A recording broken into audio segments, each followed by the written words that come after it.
સ્વાગત છે તમારું એમજે ટીચિંગમાં. હું છું જય મહેતા. ઘણા બધા ઉમેદવારો ટેટ 1 નું પેપર આપીને આવ્યા છે અને મોટાભાગના ઉમેદવારોનું માનવું છે કે ટેટ 1 નું પેપર ખૂબ જ હાર્ડ અને લેન્ધી હતું, જેમાં પાસ થવું પણ ખૂબ જ અઘરું હતું. માંડ અમુક લોકોને 82 થી 90 માર્ક થાય છે, પાસિંગ માર્ક થાય છે અને એ દરેક ઉમેદવારોને હવે ટેટ 2 ની એક્ઝામ આપવી છે અને ટેટ 2 ની પાસ થાય એવી રીતના સારામાં સારી તૈયારી કરવી છે. તો હું તમને પાસ થાય એવી રીતના એક પણ કોર્સ લીધા વગર અને ઘર બેઠા તમે સારામાં સારી તૈયારી કેવી રીતના કરી શકો છો તેના વિશે વાત કરવાનો છું. એટલે વિડીયોને છેલ્લે સુધી જોજો, તમને કંઈક નવી જાણકારી મળશે અને કંઈક નવું સમજવા અને શીખવા પણ મળશે. બરાબર છે. સૌથી પહેલાં તો વાત કરીએ ટેટ 1 ની. તો ટેટ 1 નું પેપર અઘરું હતું જ, બરાબર છે. અને જે લોકો પાસ થયા છે એ લોકોને લગભગ નોકરી પાકી છે, બરાબર. જેનું રિઝલ્ટ જોઈએ તો લગભગ અંદાજિત 5 થી 6% વચ્ચે રિઝલ્ટ આવી શકે એમ છે, હું અંદાજિત કહી શકું છું, બરાબર છે.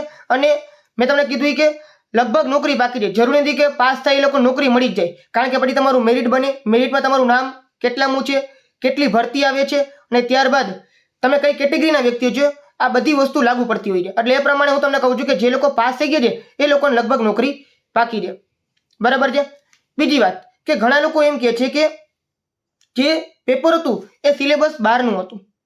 તો જુઓ, આની અંદર થોડું ઘણું અલગ તો રહેવાનું જ છે, બરાબર, તો જ સાચી ચકાસણી થઈ શકે. તમને જે સિલેબસ આપેલો છે એ સિલેબસમાંથી 100% એ પ્રમાણે જ પૂછવું એ જરૂરી નથી, બરાબર. આ કોઈ 10માનું કે 12માનું બોર્ડ નથી કે જેની અંદર તમને બ્લુપ્રિન્ટ આપી દીધી હોય કે આટલા પ્રકારના એમસીક્યુ છે, 3 માર્ક વાળા આટલા પ્રશ્ન, 4 માર્ક વાળા આટલા પ્રશ્ન, 5 માર્ક વાળા આટલા પ્રશ્ન. તો આ નથી, બરાબર છે. આના ઉપરથી તમને ડાયરેક્ટ નોકરી મળવાની છે. તો તમે કમ્પેરિઝન ના કરતા કે આમાં બ્લુપ્રિન્ટ આપેલી એ પ્રમાણે તમને પૂછાશે, થોડીક વસ્તુ અલગ પૂછશે જ. તમારું સર્વાંગી જે નોલેજ છે, ચારે બાજુ નોલેજ છે એ તપાસવાનું છે, બરાબર. અને સારામાં સારા ઉમેદવારો જે પાસ થાય એને નોકરી આપવાની છે. તો એટલા માટે થોડી ઘણી વસ્તુ અલગ કરે છે. એટલે આ વસ્તુ તમારે ક્લિયર કરવાની છે. એવું ના વિચારે કે સિલેબસની બહારનું છે, સિલેબસની અંદરનું જોઈએ પણ થોડુંક ડીપમાં પૂછેલું હોય. કોઈ એવું પણ બને કે તમે બીએડ કે પીટીસીમાં ન વાંચેલું હોય, થોડુંક એ સિવાયના ચોપડામાંથી પૂછાયેલું હોય, બરાબર છે. આપણે જે બીએડ અને પીટીસીની તૈયારી કરતા હોય ને, જે લોકો પીટીસીની તૈયારી, એ લોકો ખાલી પીટીસી પાસ થવા માટે જ કરતા હોય છે. સેમેસ્ટરમાં એક્ઝામ પેપર આપવા માટે ને પાસિંગ માર્ક માટે જ કરતા હોય છે. તમે ડીપમાં કોઈ વસ્તુ વાંચતા જ નથી. એકવાર તમે ધ્યાનથી વાંચો ને તો સિલેબસ સાચે ઘણો બહોળો છે, ઘણો મોટો છે અને એમાંથી કોઈ પણ વસ્તુ પૂછી શકતા હોય છે, બરાબર. બીજી વાત કે એવું કીધું છે કે ફકરામાંથી પ્રશ્ન જવાબ છે, જેમાં તમને પેરેગ્રાફ આપેલું હોય, પછી કવિતા આપેલી હોય, પોયમ છે, પેરેગ્રાફ છે, એમાંથી તમને ક્વેશ્ચન આન્સર પૂછવાના હતા પણ એ પૂછ્યા નહીં. વ્યાકરણ નહોતું પૂછવાનું પણ પૂછી લીધું. ઘણા બધા એકેડમી વાળાને ઘણા બધા લોકો કહેતા હતા કે તમને વ્યાકરણ આપવાનું જ નથી, શીખવાનું જરૂર નથી, કારણ કે એ પૂછાતી જ નહીં. પેરેગ્રાફમાંથી ક્વેશ્ચનની પ્રેક્ટિસ વધારે કરો, એના રોકડા માર્ક છે, બરાબર. સાચે એવું કાંઈ નથી, બધી વસ્તુ ઊંધી થઈ ગઈ. પેરેગ્રાફમાંથી ક્વેશ્ચન પૂછાણા જ નહીં અને વ્યાકરણ પૂછાણું. મેં તમને 2 મોક ટેસ્ટ આપેલી હતી, યાદ હોય ને? તો જે લોકો મારી સાથે રેગ્યુલર જોડાયેલા હોય ને એ લોકોને ખબર હશે. જે નવા નવા વિડીયો જોતા હોય તો વાંધો નહીં, તમે જોઈ લેજો. ટેલિગ્રામ ચેનલમાં મેં તમને 2 મોક ટેસ્ટ આપી હતી અને પછી એની આન્સર કી પણ આપેલી હતી. એ બંને મોક ટેસ્ટની અંદર પેરેગ્રાફમાંથી પ્રશ્ન જવાબ મેં તમને નહોતા આપેલા અને વ્યાકરણ આપેલું હતું. અને મેં તમને કીધું હતું કે વ્યાકરણ પૂછાશે, એની તૈયારી કરજો, ખાસ કરજો, બરાબર. અને તમને એ પણ વાત કરી કે પેરેગ્રાફમાંથી પ્રશ્ન જવાબ પૂછાય એવું જરૂરી નથી.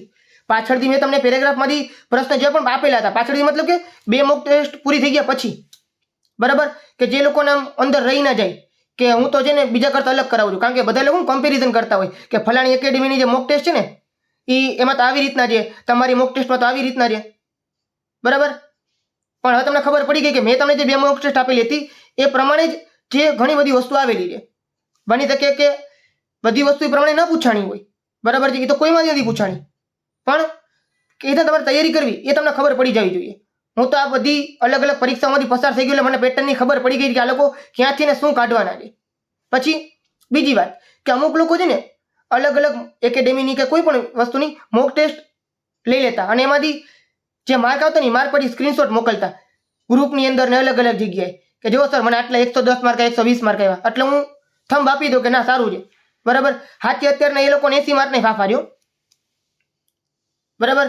તો તમે જે કોર્સ લીધો એ કોર્સનો મતલબ શું છે પેલા મને એ કહો. તમે જે 8-10 હજારનો 5 હજારનો જે કોર્સ લીધો છે અને તમને કહેતા હતા કે અમારું કરી લ્યો તો તમે આરામથી પાસ થઈ જ જશો અને તમે આખો કોર્સ કર્યો, એમાં તમને મોક ટેસ્ટમાં 120 માર્ક આવતા હતા, તો આમાં કેમ તમારે 80 માર્ક નથી થતા? કારણ કે સિમ્પલ વસ્તુ છે. જે પેપર કાઢવાવાળો વ્યક્તિ છે એ કોઈ પ્રાઇવેટ પબ્લિકેશનની બુકમાંથી પેપર ન કાઢતો હોય. આ વસ્તુ તમારા મગજમાં બેસેલી હોવી જોઈએ. બરાબર છે. હું કહું કે મારામાં તમે વાંચી લેશો, મારામાંથી પૂછાશે તેવું ના બને. કોઈ પણ કોર્સમાંથી પૂછે એવું જરૂરી નથી. બરાબર છે. એ ઉપરનું તમને શીખડાવે કે આવી વસ્તુ તમારે કરવાની છે. આ સિલેબસ આપેલું એ પ્રમાણે તમને કહે કે આટલી વસ્તુ તમારે કરવાની છે. તમારે દરેક વસ્તુ ડિટેલમાં ડીપમાં વાંચવાની, બધી વસ્તુ તમારે ખબર હોવી જોઈએ. તમારી પાસે ઇંગ્લિશ પાવરફુલ હોવું જોઈએ, ગુજરાતી હોવું જોઈએ, ગણિત પણ હોવું જોઈએ, રીઝનિંગ પણ હોવું જોઈએ, અને સાહેબ બીજી બધી વસ્તુ પણ તમને આવડતી હોવી જોઈએ. બરાબર છે. યાદ રાખજો, કોઈ પણ એકેડેમી વાળા વ્યક્તિ, જે ભણાવવાળા વ્યક્તિ જે અલગ અલગ છે. રીઝનિંગ કરાવવાળો વ્યક્તિ અલગ હશે. જેને રીઝનિંગ જ આવડતું હશે એને બાળ વિકાસ નહીં આવડતું હોય. બાળ વિકાસ વાળા વ્યક્તિને બાળ વિકાસ જ આવડતું હશે ને ગણિત નહીં આવડતું હોય. બરાબર. ઇંગ્લિશ વાળા વ્યક્તિને ગુજરાતી નહીં આવડતું, ગુજરાતી વાળા વ્યક્તિને ઇંગ્લિશ નહીં આવડતું હોય. એ લોકો પાસે 5-6 જણાની ટીમ છે, આખી શિક્ષકો છે, જે અલગ અલગ વિષયની માસ્ટર કરીને બેઠા છે. એ જ વાંચે. તમારે બધું વાંચવાનું છે. બરાબર. તો તમને જે પૂછાય એ પ્રમાણે તમારે વાંચવાનું હોય, અને બધી વસ્તુમાંથી જે મહત્વનું જે વાંચવાનું છે, ત્યારે તમે પાસ થઈ શકો. એટલે આમને પાસ ન થવાય. તમે કોર્સ લીધેથી કંઈ ફેર નથી પડી જવાનું. બરાબર. હું જો કોઈ એકેડેમી વાળા કે કોર્સ વાળાની વિરુદ્ધમાં નથી. બરાબર. એ લોકો પોતાનો ધંધો લઈને બેઠા છે, પોતાનું કામ લઈને બેઠા છે. મને તકલીફ છે તો એ લોકો જે તમને બ્લાઇન્ડલી સેલિંગ કરતા હોય ને એને, બરાબર, કે અમે ગાંધીનગર પૂછીને આવ્યા છીએ, હવે તો ટાટ HS ની પરીક્ષા આવી જશે, S ની પરીક્ષા આવી જશે, તમે તૈયારી રાખજો, અમારો કોર્સ લઈ લ્યો. બરાબર. અત્યારે શરૂઆત કરશો તમે જલ્દી પાસ થઈ શકશો. અમારા આટલા વિદ્યાર્થીઓ પાસ છે. જો જે લોકોએ કોર્સ લીધો હોય ને તમે જો પાસ થઈ ગયા તો તમને મજા આવશે કે ના મેં કોર્સ લીધો, હું પાસ થઈ ગયો.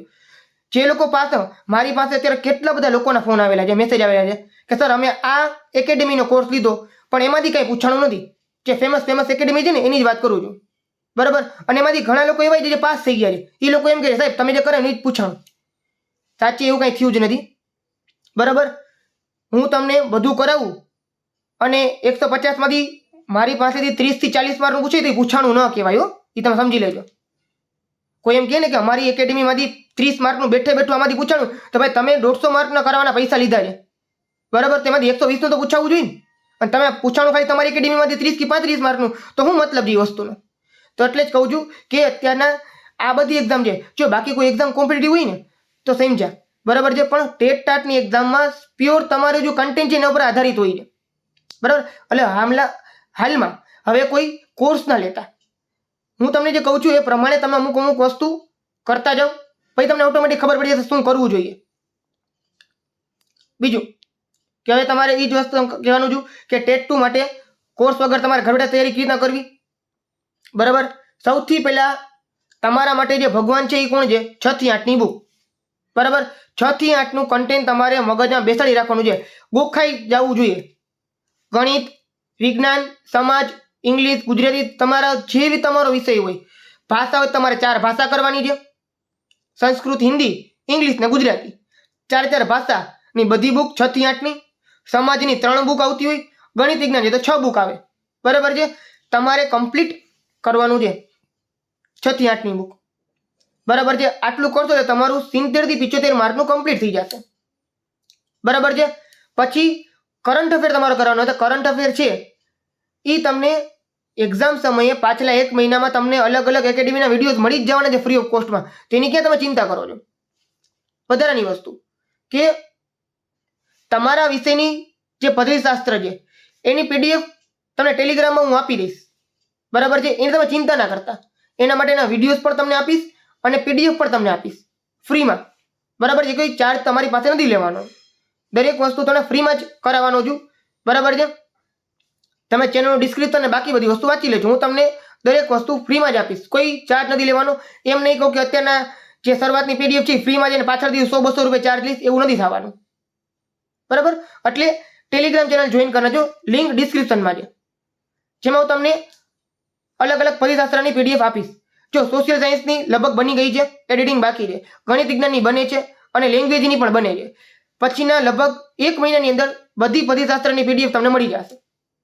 આટલું ક્લિયર થઈ ગયું. બરાબર છે. રહી વાત ગુજરાતી અને ઇંગ્લિશની, તો એનું વ્યાકરણ તમારે કરવાનું છે પેપર 1 માટે. આમાં 2 પેપર આવે ને.